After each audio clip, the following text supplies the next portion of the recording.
dan qadar. Qada itu artinya pengetahuan Allah terkait segala sesuatu di masa yang akan datang. Dulu itu alam ini nggak ada, tapi sebelum alam ini ada, sebelum Bapak ada, sebelum saya ada, Allah sudah mengetahui apapun. Dan semua yang terjadi sekarang di kemudian hari dan seterusnya sampai hari kiamat sudah tercatat di Lauhul Mahfuz. Nah, itu namanya qada. Manakala terjadi, Allah tahu saya akan datang tanggal 17 Agustus jam 5:30 saya akan mengadakan pengajian di sini. Terjadi perbuatan ini, itu namanya qadar. Itu namanya qadar. Orang Indonesia nyebutnya takdir. Gitu ya. Jadi iman kepada, ada ulama yang mengatakan sebaliknya. Pengetahuan Allah itu namanya qadar. Kemudian terjadinya sesuatu berdasarkan pengetahuan Allah itu namanya qada. Sama aja maksudnya. Jadi iman. Assalamualaikum warahmatullahi wabarakatuh. Teman-teman yang dirahmati Allah SWT, tadi sama-sama kita saksikan pernyataan dari Ustadz Nuruddin bahwasanya tentang qada dan qadar. Ya, qada itu adalah pengetahuan Allah yang telah lalu, ya. Kemudian ketika terjadi itu adalah qadar. Maka saya berusaha ingin menjelaskan beberapa kekeliruan saja. Jadi yang dimaksud qada itu pengetahuan Allah, itu definisi yang kurang tepat gitu ya kan. Qada dianggap sebagai pengetahuan Allah yang telah lalu sebagaimana tadi didefinisikan sama Ustadz Nuruddin. Kemudian ketika terjadi itu namanya qadar.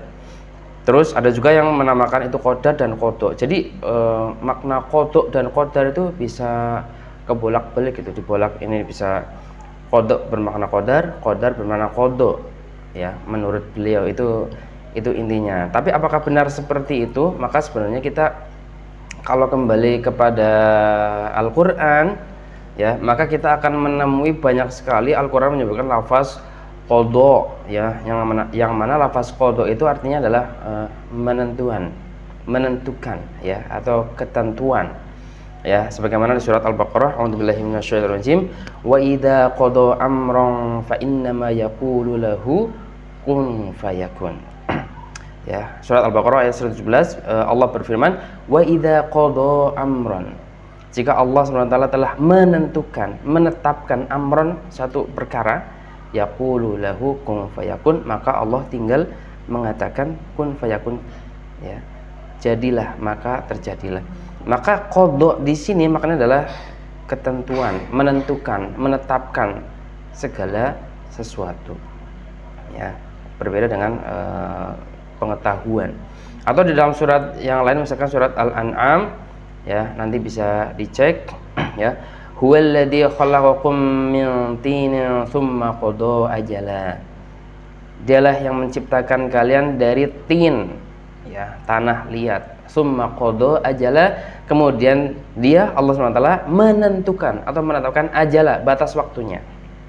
Jadi qada di dalam Al-Qur'an maknanya adalah menentukan, menetapkan, ya, ketentuan atau ketetapan. Ya. Kemudian di dalam ayat yang lain misalkan wa ma kana lil mu'minin wa la mu'minatin idza qadallahu wa rasuluhu amran ayyakuna lakumul khiyaratu min amrihim. Ya. Jadi kata Allah, wa ma kana lil mu'minin wa la mu'minatin, tidaklah patut bagi mukmin laki-laki dan mukmin perempuan idza qadallahu wa rasuluhu, ketika Allah telah menetapkan, Allah dan Rasulnya telah menetapkan amron, suatu perkara, putusan suatu perkara, ayyakuna lakumul khiyaratu, ada bagi mereka itu pilihan-pilihan lain, ya, min amrin, dari urusan mereka. Ini Allah di dalam ayat ini ingin memberikan peringatan kepada mukmin laki-laki dan perempuan. Kalau Allah sudah menetapkan hukum, nggak boleh ada pilihan hukum lain gitu. Jadi qada di sini maknanya adalah ketetapan. Maka berkaitan dengan istilah qada dan qadar yang berkembang pada saat ini, kita harus dudukan perkara ini pada tempatnya. Ketika kita membahas qada dan qadar, kapan sih muncul istilah qada dan qadar? muncul istilah qada dan qadar itu adalah ketika umat Islam sudah jaya gitu. Di zaman para sahabat ya, zaman para nabi dan sahabat atau para tabi'in itu belum ada tuh istilah tentang qada dan qadar. Mereka masih menggunakan qada ya ketetapan Allah, ya kan, udah paham gitu ya. Cuman sekarang itu muncul ya istilah qada dan qadar menjadi satu istilah gitu. Jadi dua, qada makna sendiri, qadar makna sendiri, kemudian digabungkan sekarang qada dan qadar, kemudian disingkat lagi menjadi takdir. Iman kepada qada dan qadar disebut iman kepada takdir.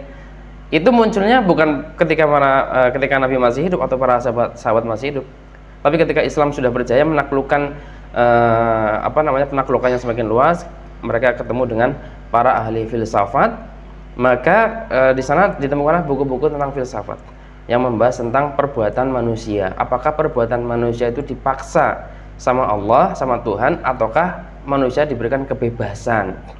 Ya, sehingga muncullah para mutakalimin, ya, para ulama-ulama mutakalimin, ahli filsafat, ahli kalam, ya, yang menjelaskan tentang makna qada dan qadar versi mereka masing-masing, ya, yang kita sebut sebagai dua hal yang ekstrim, misalkan Mu'tazilah dan Jabariyah mendefinisikan hal yang sangat berbeda. Mu'tazilah mengatakan perbuatan manusia itu bebas gitu, manusia itu bebas berkehendak, sedangkan Jabariyah mengatakan perbuatan manusia diciptakan sama Allah, ya, semuanya sudah didesain. Manusia itu seperti wayang yang sudah digerakkan sama dalangnya, atau seperti bulu yang diterbangkan sama angin. Manusia tidak punya daya upaya apa-apa. Dan mereka mendatangkan dalilnya masing-masing. Dua kutub yang berbeda, Mu'tazilah dan Jabariyah. Muncullah di tengah-tengah, yaitu menengahi mereka, yaitu Ahlus Sunnah wal Jamaah, yang meluruskan pemahaman ya mereka. Ahlus Sunnah meyakini adanya kasbul ikhtiyari, yaitu ketika manusia bebas berkehendak, Allah yang menciptakan perbuatan itu, ya, begitu. Maka kembali ke istilah qada yang dimaksud di sini adalah ketetapan Allah, ya, ketetapan Allah, ya, yang sudah terjadi sejak zaman azali, sejak zaman dulu sampai nanti. Jadi Allah sudah menetapkan sesuatu, ya, terhadap manusia atau terhadap alam semesta ini.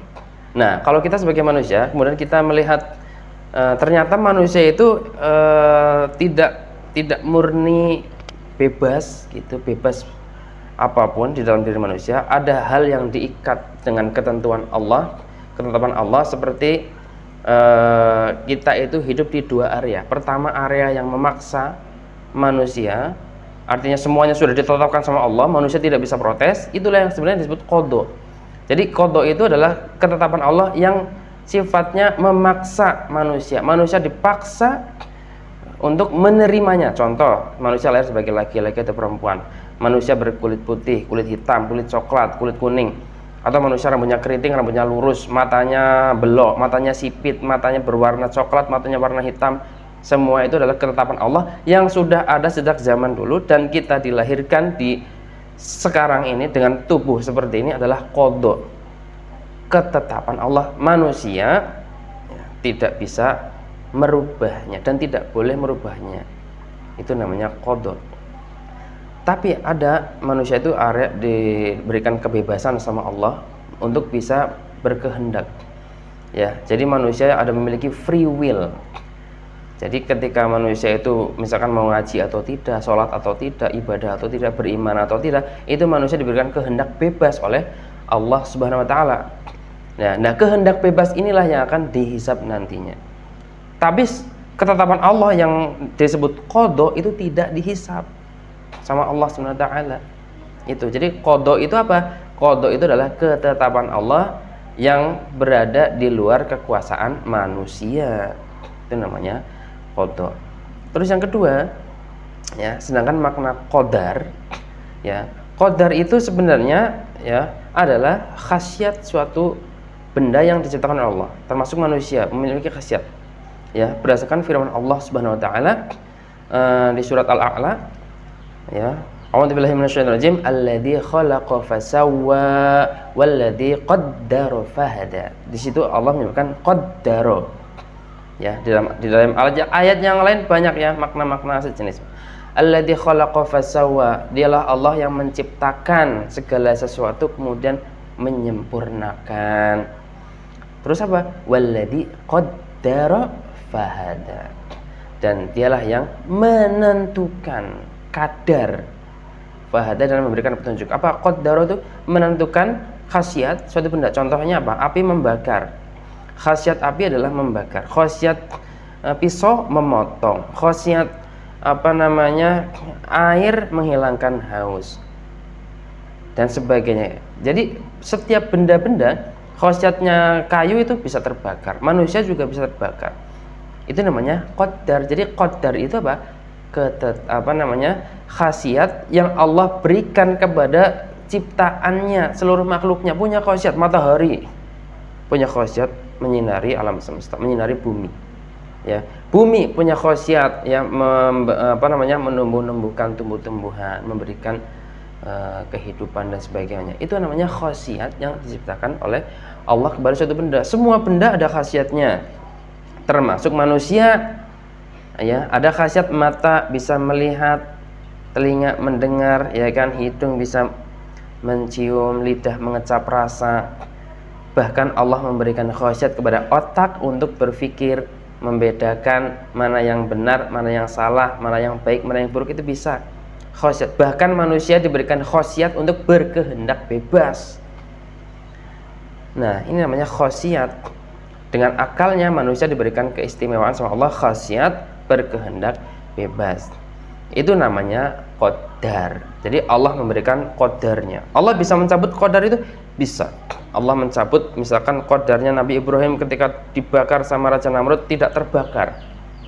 Harusnya merasa kepanasan, tapi kemudian Nabi Ibrahim malah merasa kedinginan. Kenapa? Qadarnya dihapus, qadarnya dicabut. Itu adalah sebagai mukjizat. Tapi kalau tidak ada mukjizat atau karomah tertentu, ya api membakar, pisau memotong. Itulah yang nama qada dan qadar. Jadi namanya qada itu adalah ketetapan Allah yang mana memaksa manusia atau makhluk hidup untuk menerimanya, dan itu tidak dihisab sama Allah Subhanahu wa taala. Kemudian qadar itu adalah ya khasiat suatu benda, khasiat yang diberikan oleh Allah kepada suatu benda-benda ciptaan Allah Subhanahu wa taala. Sedangkan perbuatan manusia itulah yang nanti akan dihisab. Qada tidak dihisab sama Allah, qadar juga tidak dihisab sama Allah. Yang dihisab apa? Perbuatan manusia. Ketika manusia perbuatannya adalah sesuai dengan perintah dan larangan Allah, artinya sesuai dengan hukum syara, maka dia itu akan mendapatkan pahala, mendapatkan balasan surga. Tapi kalau menyelisihi ketentuan Allah, dia akan mendapatkan siksa dan mendapatkan neraka, dosa. Ini sebenarnya makna simpel dari kita beriman kepada qada dan qadar. Qada itu ya baik dan buruknya dari Allah Subhanahu wa taala. Kita diciptakan sebagai laki-laki baik atau buruk, yang nggak tahu itu dari Allah Subhanahu wa taala, baik dan buruknya. Api bisa membakar, baik dan buruknya dari Allah. Tapi perbuatan manusia baik dan buruknya adalah tergantung standar hukum syara. Kalau hukum syara mengatakan itu buruk, maka buruk. Kalau hukum syara mengatakan itu baik, maka itu adalah baik. Ya, sehingga ya, kalau Ustadz Nurdin tadi mencontohkan korupsi, ketika orang korupsi itu sebenarnya takdir atau bukan? Korupsi itu adalah kehendak dari sang koruptor. Akhirnya artinya apa? Koruptor itu menyelisihi hukum syara. Korupsi itu berhak atau dia itu wajib mendapatkan hukuman. Ya, berdosa dia kalau korupsi terus. Ya, sampai kiamat korupsi terus, nggak ada tobat-tobatnya, dia dapat dosa.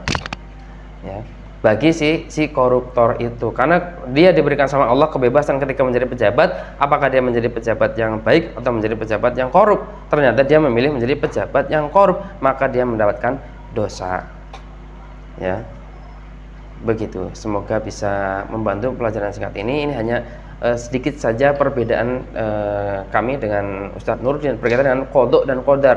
Berkaitan dengan perbuatan manusia, kita sepakat bahwasanya manusia itu diberikan kebebasan untuk berbuat, dan kebebasan itulah yang nanti akan dihisab oleh Allah Subhanahu wa taala. Demikian. Assalamualaikum warahmatullahi wabarakatuh.